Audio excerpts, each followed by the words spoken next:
Dear students, I welcome you in the first lecture of TYBSc Mathematics Real Analysis course. I am Chetan Chirore. I will be teaching you the Real Analysis course.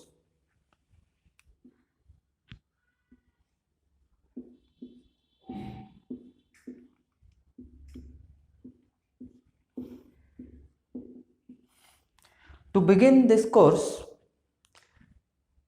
I first will discuss what is mathematics.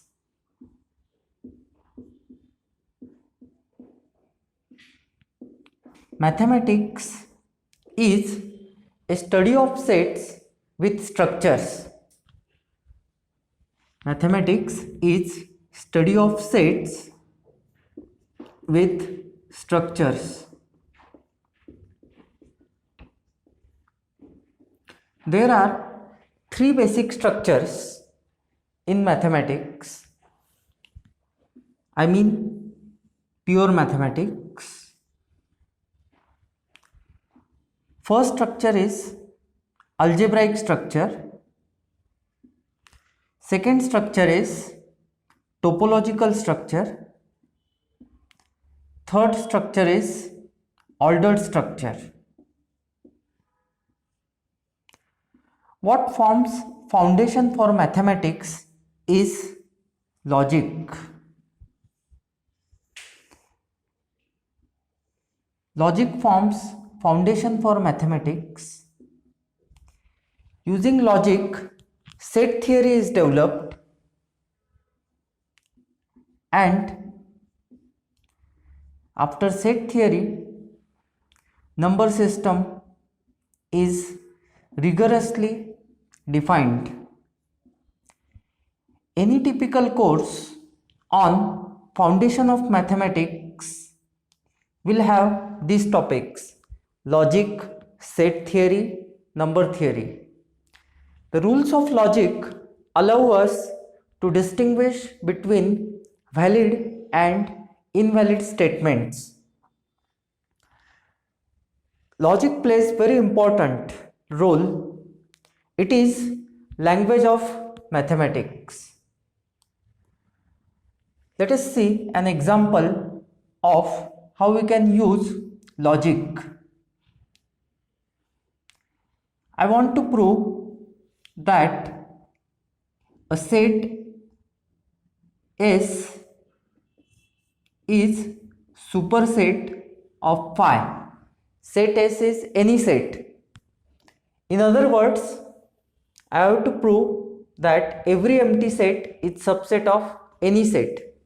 So in order to prove that empty set is subset of set S, I need to prove that this conditional statement is true. We will be using this conditional statement in real analysis course quite often. P implies Q, or if P then Q. The very simple interpretation is that if P is true, then Q is true. We also say that Q is true whenever P is true. So we want to prove that X belongs to phi implies X belongs to S. In order to prove this, we can refer to the truth table of P implies Q.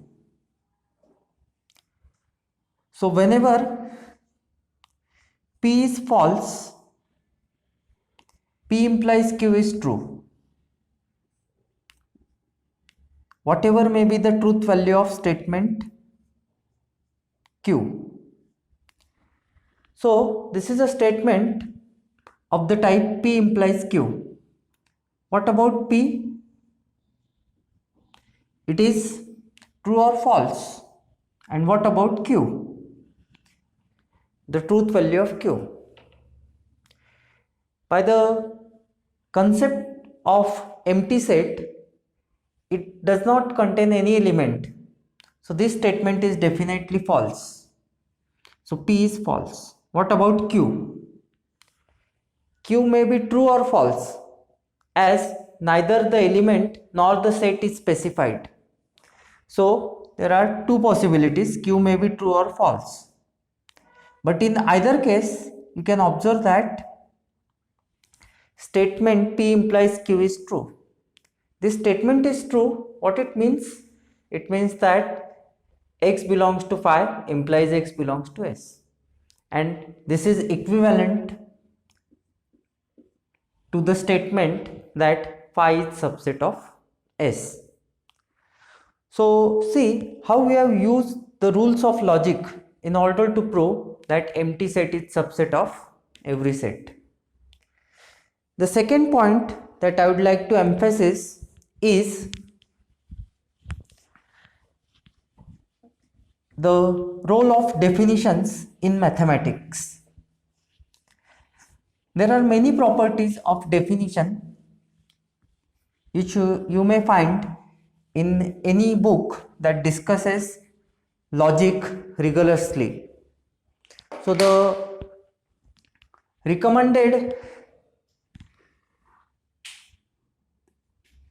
I'll recommend you two properties of definition.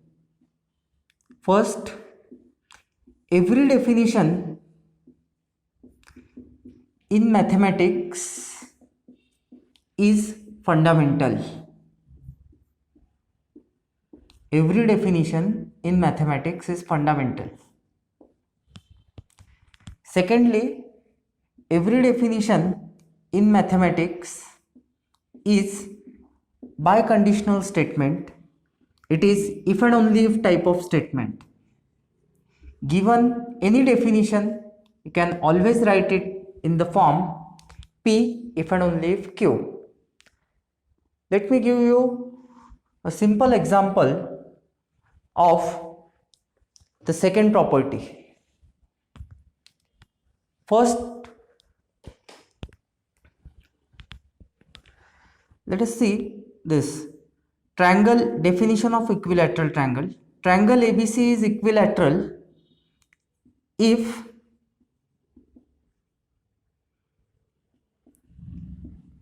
all sides of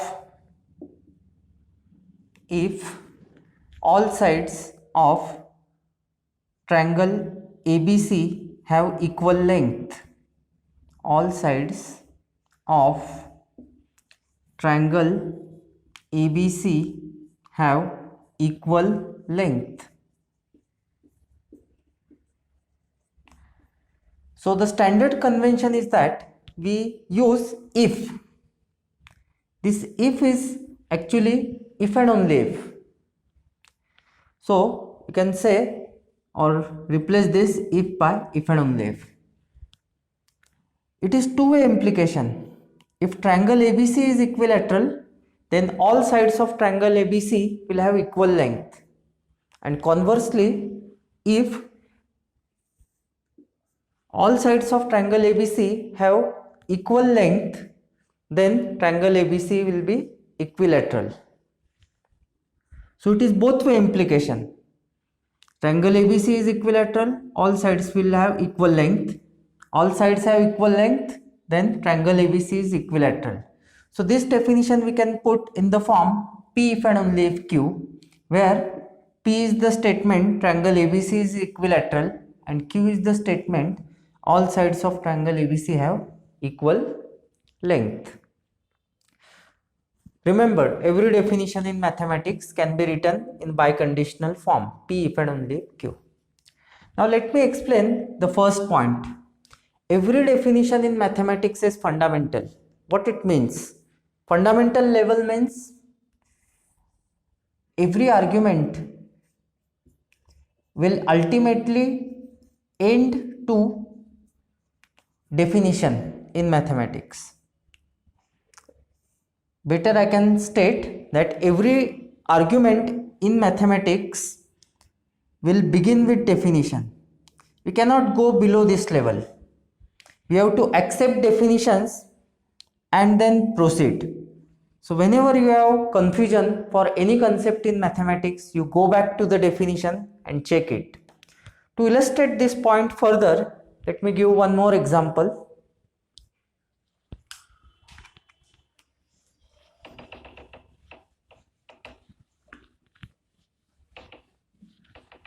I'll consider this argument I square, where I is equal to imaginary number root minus 1.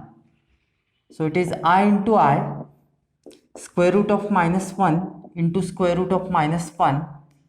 This is equal to root of minus 1 into minus 1.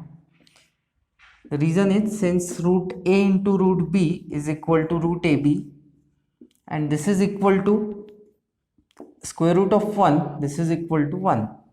So what we proved is that I square is equal to 1. This is absurd because I square is equal to minus 1. So the question is, where is the mistake in this argument? The mistake is in this step where we are saying that square root of a into square root of b equals to square root of ab. This rule holds only when a and b are non-negative. When a and b are non-negative. But the more important question is, what is the proper way to calculate value of I square? That is more important question. So the answer is, we have to use definition. Definition of what? Definition of product of two complex numbers. So if we have two product complex numbers, a plus ib and c plus id, you know how to calculate their product. How the product is defined: AC minus BD plus I times AD plus BC. You cannot ask the question why product of two complex numbers is defined in this way. Rather, we have to accept the definition. So after accepting this definition, we can find the value of I square. Values of A and C are 0, values of B and D are 1, and you can easily find that this comes to minus 1. So this is proper way to calculate value of I square. What we are trying to do, we are not using definition of product of two complex numbers. We are using some other results which is may or may not be applicable, or they may not be correct. So the important point is that you use the definition. Definition plays very important role in mathematics. They are fundamental. Thank you.